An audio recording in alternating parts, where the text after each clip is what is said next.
Higher Secondary School 8th grade. I belong to Pondicherry SP Robotics community and this is my Diwali project challenge. The name of the project is Air and Water Purifier. During Diwali times, there are many smokes produced by bursting crackers and by vehicles. So this purifier will purify the smokes and it will turn it into fresh air, and the contaminated water from the wet sponge will go into the water filter and it will get purified.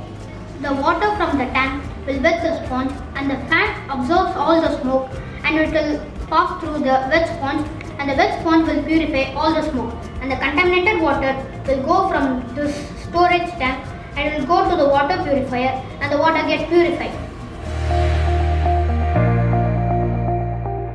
Thank you for watching my video. Hi, my name is Sachin from SP Robotics Kottivakam. I am studying in 8th standard. This is my Diwali project. This project's name is fire alarm system.